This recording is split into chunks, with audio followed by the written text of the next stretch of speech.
ফাগুনৰ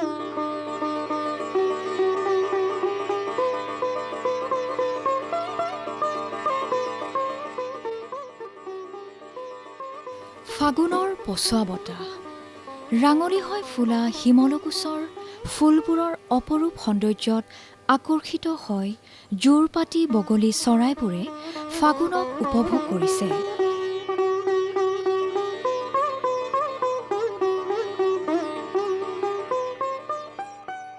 আজি আমাৰ যাত্ৰা আমৰিখোৱা গাঁৱলৈ। আমৰিখোৱা গাঁও বৰপেটা জিলাৰ সৰ্থেবাৰী ৰাজচক্ৰৰ অন্তৰ্গত সৰ্থেবাৰী নগৰৰ পৰা প্ৰায় ৩ কিলোমিটাৰ দূৰত্বত অৱস্থিত হৈ আছে এই আমৰিখোৱা গাঁও।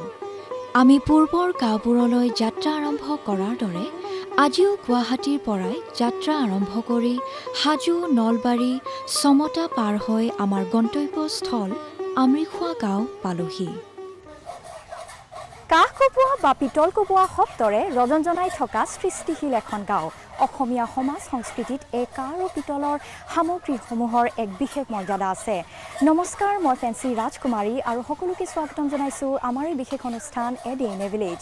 আজি এই অনুষ্ঠানৰ বাবে আমি উপস্থিত হৈছোঁহি সৰ্থেবাৰী ৰাজচক্ৰ অন্তৰ্গত আমৰিখোৱা গাঁৱত। আহকচোন বেছি পলম নকৰি আমি গাঁৱৰ ভিতৰলৈ সোমাই যাওঁ। কাঁহ পিতলৰ শিল্প অসমৰ অতি প্ৰাচীন শিল্প। বুৰঞ্জীত লিপিবদ্ধ থকা মতে আহোমৰ ৰাজত্বকাল এই শিল্পৰ সোণালী যুগ বুলি জনা হয়। সম্ভ্ৰান্ত পৰিয়ালসমূহত কাঁহৰ বাচন বৰ্তনৰ ব্যৱহাৰ বহুলভাৱে প্ৰচলিত হৈছিল আৰু বৰ্তমানেও এইবোৰ সামগ্ৰী সকলোৰে আদৰৰ। কাঁহ পিতলৰ সামগ্ৰী নিৰ্মাণৰ বাবে বিখ্যাত অসমৰ একমাত্ৰ অঞ্চল হৈছে সৰ্থেবাৰী চহৰ। এই সৰ্থেবাৰী চহৰৰ গাতে লাগি থকা আমৰিখোৱা গাঁৱতো বহু সংখ্যক কহাৰ লোকে বসবাস কৰে আৰু পূৰ্বপুৰুষৰ দিনৰ পৰাই এই ব্যৱসায়ৰ সৈতে জড়িত হৈ আছে।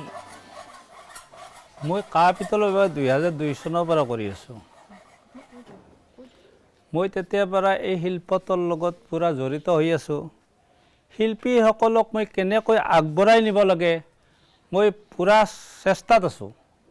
সিহঁতক কি কি কৰ্ম দেখুৱাই মই শিল্পী সমাজক কেনেকৈ উন্নত পদ্ধতিৰে কামটো কৰিব লাগে মই সেই চেষ্টাত অতঃপ্ৰোতভাৱে জড়িত হৈ আছোঁ।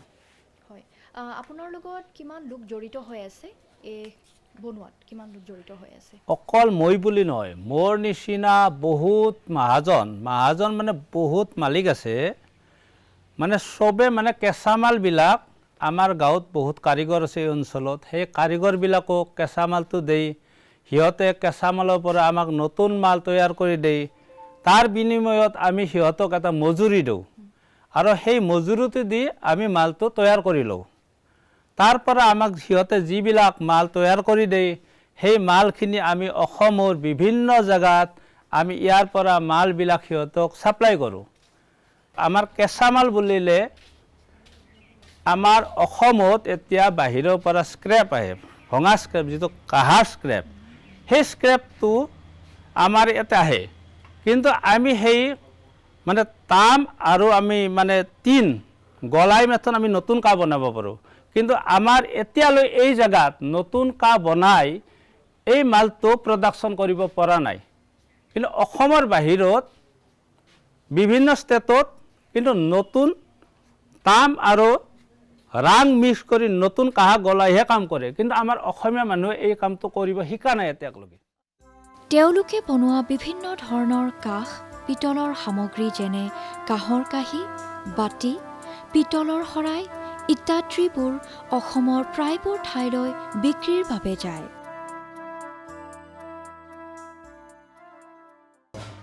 আজি প্ৰায় মোৰ 26 বছৰ মানে হ'ল এই শালখন পাতি এনেকৈ চলি আছোঁ। আমি ইয়াৰ লগতে বহুত বিভিন্ন ধৰণৰ বস্তু বনাওঁ। শৰাই, ট্ৰে, জাপি, কলচী, নামঘৰত দামা, মূৰ্তি, বিভিন্ন ধৰণৰ যিমতে অৰ্ডাৰ দিয়ে সেইমতে আমি বস্তুবিলাক বনাওঁ। যি লাগে পিতলৰ তেনেকুৱা বস্তুবিলাকে বনাই আছোঁ। কিন্তু আজিলৈকে আমি আৰু চৰকাৰৰ ফালৰ পৰা একো সা সুবিধা পোৱা নালাগে নেকি? চৰকাৰৰ পৰা আমি একো সা সুবিধা পোৱাও নাই। গতিকে এনেকৈ আমি ইয়াৰ জীৱন যাপন কৰি আছোঁ। হয় আপোনালোকৰ ইয়াৰ পৰা কিমান উপাৰ্জন হয় আৰু আপোনালোকৰ শালখনত কিমান ইয়াত লোক জড়িত হৈ আছে মোৰ এই শালখনত আমি 7জন মানুহ আছোঁ আৰু আমাৰ এনে শিল্পী হিচাপে আমাৰ 700 মানুহ জড়িত হৈ আছে এই সৰু এটি অঞ্চলত গতিকে আমাৰ ধৰক 500-600 সেইখিনিমান দিন হাজিৰা হিচাপে আমি পাওঁ আৰু এনেকৈ চলি আছোঁ হয় হয় ইয়াতে আপোনালোকে কি কি ব্যৱহাৰ কৰে অলপ থুলমূলকৈ কৈ দিলে ভাল ইয়াত আমাক লাগে ধৰক পিতলটো লাগে আৰু মানে 10টা সুৱগা লাগে লা লাগে কয়লা লাগে এইখিনি বস্তুৱে আমাক লাগে ক'ৰ পৰা অনা হয় বাৰু এইখিনি এইটো আমাৰ পিতলটো আহে বাহিৰৰ পৰা গুৱাহাটীৰ পৰা বাকী কয়লাবোৰো আহে ধৰক আপোনাৰ ভেটাবিলাকৰ পৰা আহে পুৰা কয়লাটো তেনেকৈ আমি কৰি আছোঁ আৰু ইমান ধুনীয়াকৈ বনাই ৰাখিছে এইটো অলপ বুজাব নেকি এইটো কি ধূপ এইটো ধূপজাতি নহয় এইটো আমাৰ একদম কলগাছ তাৰমানে এইটোৰ এটা এইটো আমাৰ এইটো এটা কলগাছ কিন্তু এটা চেম্পুল হিচাপে ইয়াক বনোৱা হৈছে চেম্পুল হিচাপে আৰু ফিনিচিং কৰা নাই এটা চেম্পুল হিচাপে ইয়াক বনোৱা হৈছে আৰু বেলেগ ধৰণৰ কি কি বনাইছে আপুনি বেলেগ আমি বহুত ধৰণৰ বনাব পাৰোঁ আমাৰ ধৰক ভূপেন দাৰ ফটো লাগিলেও আমি ফটো বনাব পাৰোঁ পিতলৰ পৰা এনেকৈ যিমানৰে ফটো লাগে সিমানে যিকোনো মানুহ এজনৰ ফটোটো লাগিলে আমি ফটোটো পিতলৰে বনাই দিব পাৰোঁ বাকী নামঘৰৰ আমাৰ কলচীবোৰ বনাওঁ দামাবোৰ বনাওঁ ট্ৰে বনাওঁ জাপি বনাওঁ শৰাই তেনেকুৱা গাছা চাকি এইবিলাক আমি বনাওঁ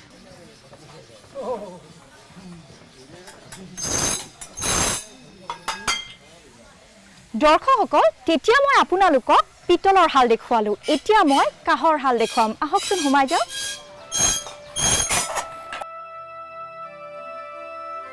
আৰু এটা ইয়াত মন কৰিবলগীয়া বিশেষত্ব এই যে একেখন শালত কাঁহী বাতি বা অন্যান্য সামগ্ৰী একেলগে নবনায় সকলোৰে বাবে বেলেগ বেলেগ কঁহাৰৰ শাল থাকে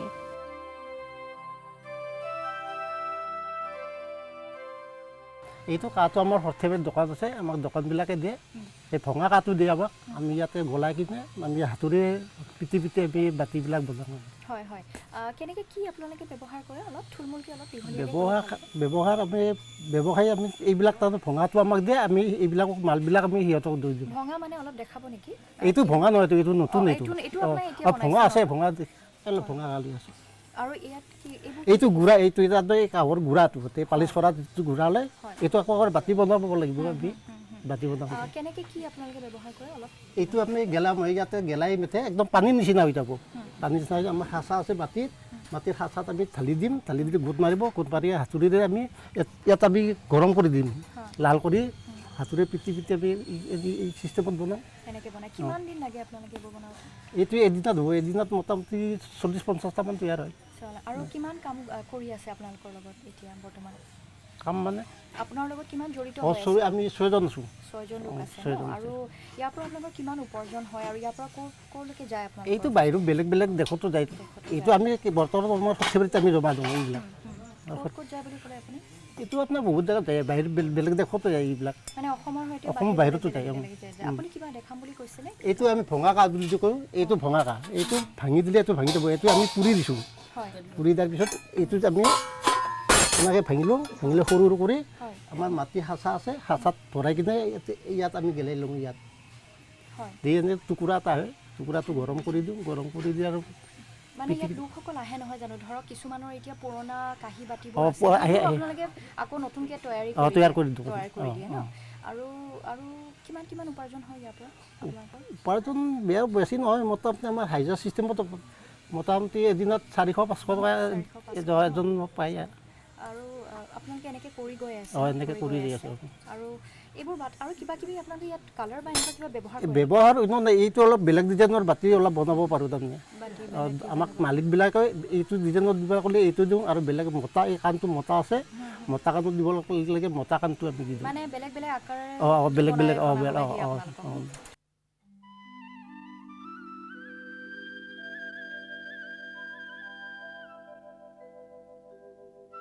পাহাৰ ভৈয়াম নৈ বিল এই প্ৰাকৃতিক সমলবোৰৰ অবিহনে অসমৰ গাঁওবোৰৰ প্ৰতিচ্ছবি কল্পনা কৰিব নোৱাৰি আমৰিখোৱা গাঁও প্ৰাকৃতিক সৌন্দৰ্যৰ ক্ষেত্ৰত কোনো গুণে কম নহয় এই সৌন্দৰ্যক অক্ষুণ্ণ ৰখাত বিশেষভাৱে অৰিহণা যোগাইছে আমৰিখোৱাৰ বৰিকণা বিলে বিশাল অঞ্চল আৱৰি থকা বৰিকণা বিল বিভিন্ন প্ৰজাতিৰ জলজ আৰু উভচৰ প্ৰাণীৰ বিচৰণথলী চালে চকুৰোৱা বৰিকণা বিলৰ আকৰ্ষণ বৃদ্ধি কৰিবলৈ পৰিভ্ৰমী চৰাইবোৰ আহি বিভিন্ন সময়ত বিলৰ পাৰ ভৰি পৰেহি।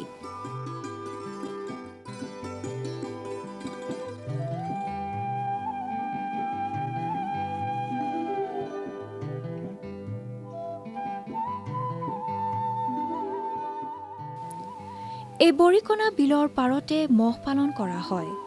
বিলৰ পাৰত থকা দুপনিবোৰত মহ পুহিবৰ বাবে সুবিধাজনক। সেইবাবে ইয়াত কেইবাটাও মহৰ খুঁটি গঢ় লৈ উঠিছে।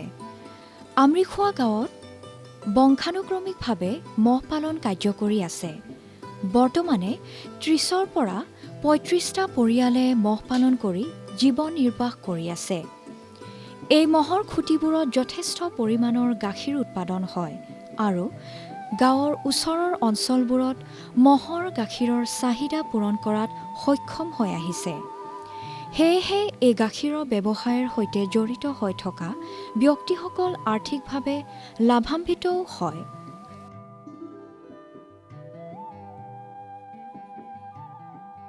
এই মহ পালক কাৰ্যটো আমি আমাৰ আজো ককাৰ দিনৰ পৰা ইয়াত চলি আছে। আমাৰ দেউতাই মহ পালন কৰি গৈছে আৰু এই দেউতাৰ পাছত আমি মহ পালন কৰি আছোঁ।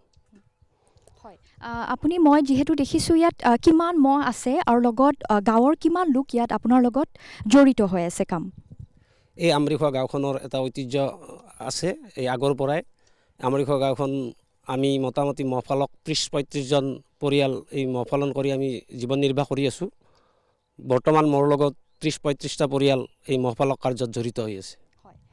আমি দেখিছোঁ ৰাতিপুৱা আপোনালোকে ইয়াত গাখীৰ খীৰাই নহয় জানো?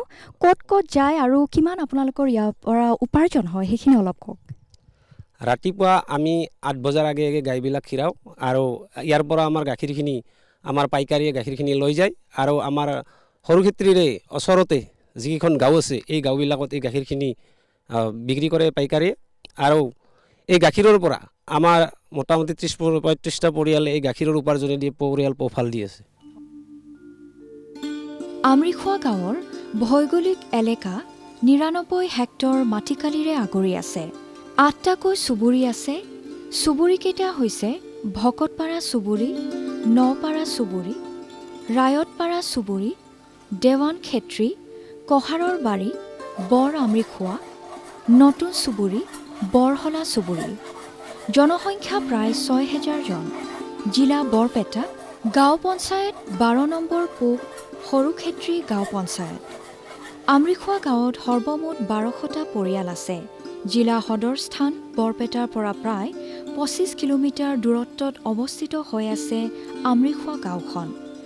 কাষৰ গাঁওসমূহ হৈছে পূবফালে হাৰিঘাটা গাঁও, পশ্চিমফালে আছে বনিয়াকুচি গাঁও, বেঙাপাৰা গাঁও, উত্তৰে পাল্লা গাঁও, দক্ষিণে চিনাদি আৰু বৰঘোপা গাঁও।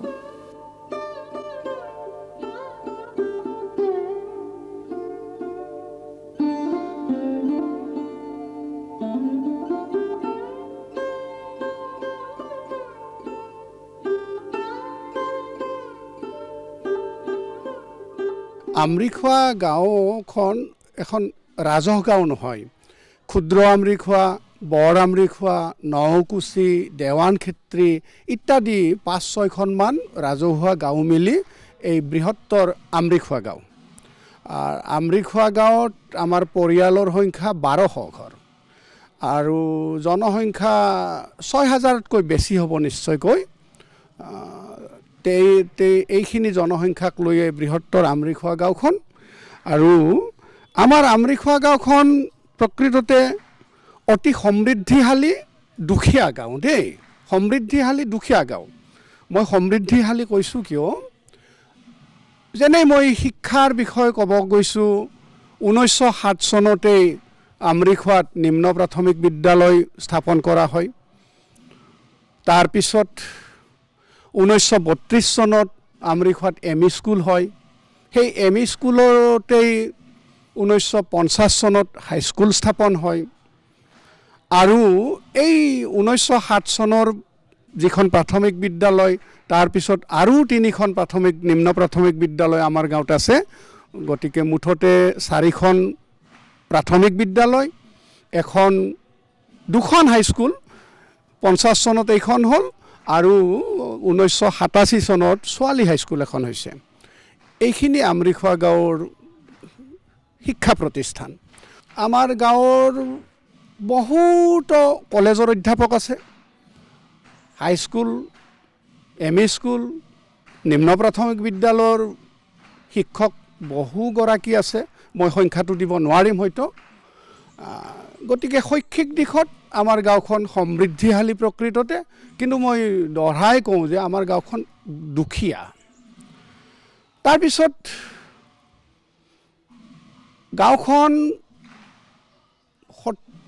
70% মানুহ কৃষিজীৱী, কিন্তু এতিয়া কৃষি প্ৰায় অন্তৰ্হিত হ'ব ধৰিছে। হালৰ গৰু প্ৰায় নাইকিয়া হৈছে, গতিকে প্ৰায় দিশহাৰা হৈ পৰিছিল মানুহখিনিয়ে। এতিয়া আমাৰ গাঁওখনৰ একেবাৰে পূবৰ পৰা দক্ষিণেৰে একেবাৰে পশ্চিমলৈকে আৰ্দ্ৰভূমি দেই। ইয়াত বিল আছে কেইবাখন, হাবলাখোৱা, বৰকানা, কাপলা, শালমাৰা ইত্যাদি বিল, জলাশয়। আৰু এই জলাশয়ৰ পাৰত মহচৰণীয়া পথাৰ, অতি বিস্তৃত মহচৰণীয়া পথাৰ, ক্ষুদ্ৰ আমৰিখোৱা গৰু চৰণীয়া পথাৰ। আৰু এসময়ত মাছ আৰু গাখীৰৰ বাবে আমাৰ গাঁওখন বিখ্যাত আছিল। বাৰিষা হ'লে পানী হয়, বানপানী হয়। বানপানী সেই বৰলীয়া জানেৰে আহে আৰু কোকা জানেৰে ওলাই যায়। এতিয়া সেই জান দুটি বন্ধ হৈ থকাত বাৰিষা বৰষুণৰ পানী একেবাৰে ৰৈ থাকে, বেয়া অৱস্থা হৈছে। আৰু ইয়াত যথেষ্ট মহ আছিল। এতিয়া কিন্তু মহৰ বাথান কমিছে, আমি বাথান বুলি কওঁ দেই মহৰ খুঁটিক। এতিয়া প্ৰায় 35-40খন বাথান তথাপি আছে। এই বিস্তৃত যিখিনি ভূমি, শালমাৰা মহচৰণীয়া পথাৰ আৰু ক্ষুদ্ৰ আমৰিখোৱা গৌচৰণীয়া পথাৰ, ইয়াত গৰু ম'হ যথেষ্ট আছিল। সেইকাৰণে আমাৰ গাঁওখনক অমৃত খোৱা বুলি কৈছিল। মাছ গাখীৰ উভয় নদী, সেই অমৃত খোৱাৰ পৰাই অপভ্ৰংশ হৈ হয়তো আমাৰ এতিয়া আমৰিখোৱা নাম হৈছে গাঁওখনৰ। বিভিন্ন কৰ্মক্ষেত্ৰত জড়িত হৈ জীৱন নিৰ্বাহ কৰা আমৰিখোৱাবাসী অতি পৰিশ্ৰমী। এই আমৰিখোৱা গাঁৱতে ধূপকাঠি তৈয়াৰ কৰা উদ্যোগ এটাও গঢ় লৈ উঠিছে। এই উদ্যোগটোৰ পৰা তৈয়াৰ হৈ ওলোৱা ধূপকাঠি বজাৰত বিশেষ সমাদৰ লাভ কৰিবলৈ সক্ষম হৈছে।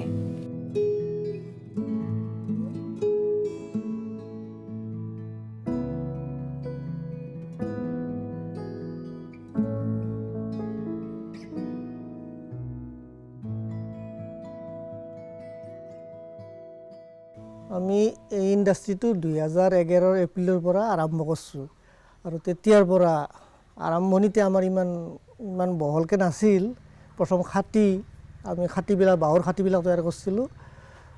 আৰু মছলা ইয়াতে মাৰিছিলোঁ, আমাৰ মেচিনো আছে। কিন্তু সেইটো ইয়াতে কাৰেণ্ট নাথাকে, কিবা নাথাকে, এই অসুবিধা, বস্তু বাহানি আনা অসুবিধাৰ কাৰণে সেইটো বাদ দি এতিয়া মছলা খোৱা খাটিবিলাক আমি বাংগালোৰ, আহমেদাবাদ এইবিলাক ঠাইৰ পৰা লৈ আহোঁ। আহি ইয়াতে আমি পেকেজিংটো কৰোঁ, কৰি আমি বিভিন্ন ঠাইত বজাৰত এৰি দি আছোঁ।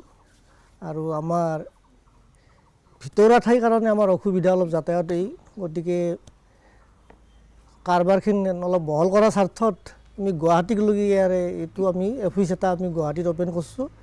আৰু গুৱাহাটী বেছ কৰি আমাৰ বস্তুখিনি এতিয়া কৰিমগঞ্জ, হাইলাকান্দি, ডিব্ৰুগড়, হোজাই এনেকৈ বিভিন্ন ঠাইত অলপ অলপ যাই আছে এতিয়া আৰু বস্তুখিনি। আৰু এতিয়া কিমান আপোনালোকৰ লগত জড়িত হৈ আছিলোঁ? এতিয়া ডাইৰেক্ট আমাৰ ইয়াতে আছে 12জন কৰ্মচাৰী আৰু গুৱাহাটীত 2জন ৰখা মানুহ। তাৰে লগত আৰু প্ৰাসংগিক তেওঁলোকৰ লগত ছাপৰ্টাৰ আৰু আছে, তেওঁলোকে পাৰ্চেণ্টেজ হিচাপে কাম কৰে। তেনেকৈ আৰু 4-5জনমান গুৱাহাটীত আছে ল'ৰা। তেওঁলোক ডাইৰেক্ট আমাৰ এমপ্লয় নহয়, চেলাৰী নহয়, তেওঁলোকে কমিশ্যনৰ ওপৰত কাম কৰে। তেনেকৈ বস্তুখিনি চলাই আছোঁ। আৰু কৰ্মব্যস্ততাৰে সুন্দৰভাৱে জীৱন উদযাপন কৰা আমৰিখোৱাবাসীয়ে ব্যস্ততাৰে ভৰা সময়বোৰৰ মাজৰ পৰা সামাজিক ধৰ্মীয় অনুষ্ঠান পাৰ্বণৰ বাবেও আছুতীয়াকৈ কিছু সময় সাঁচি থয়। আৰু এই কথা ইয়াতে অনুষ্ঠিত হোৱা আমৰিখোৱা ৰাজহুৱা সভা মহোৎসৱে তাকে প্ৰমাণ কৰে। এই মহোৎসৱ প্ৰতি বছৰে মাঘ মাহৰ 2 তাৰিখৰ পৰা 5 দিনীয়া কাৰ্যসূচীৰে অনুষ্ঠিত কৰা হয়।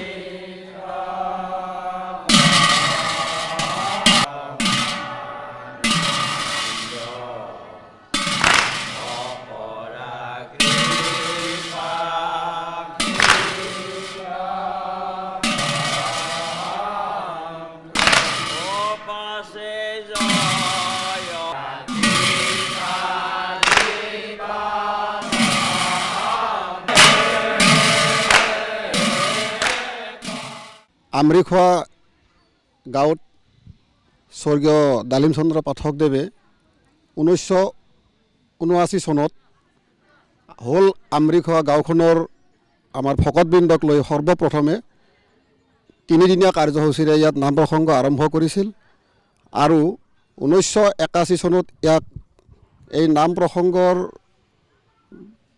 অন্য এটা ৰূপ দি আমাৰ ৰাজহুৱা সভা মহোৎসৱ ৰূপে এই নামঘৰটো প্ৰতিষ্ঠা কৰি আজি কপতি ইয়াত মাঘৰ 2 তাৰিখ অৰ্থাৎ ইংৰাজী জানুৱাৰী মাহৰ 16 তাৰিখৰ পৰা বা কেতিয়াবা 17 তাৰিখো হৈ যায় এনেকৈ আমাৰ গোসাঁই ওলোৱা হোম যাগ যজ্ঞ আদিৰে এই গাঁওখনৰ বৃহৎ গাঁওখনৰ ভকতবৃন্দৰ লগতে সমূহ ৰাইজে ইয়াত অংশগ্ৰহণ কৰি 5 দিনীয়া কাৰ্যসূচী হাতত লৈ এই ধৰণে আমাৰ নামঘৰটো প্ৰতিষ্ঠা কৰি আজি কপতি চলি আহিছোঁ।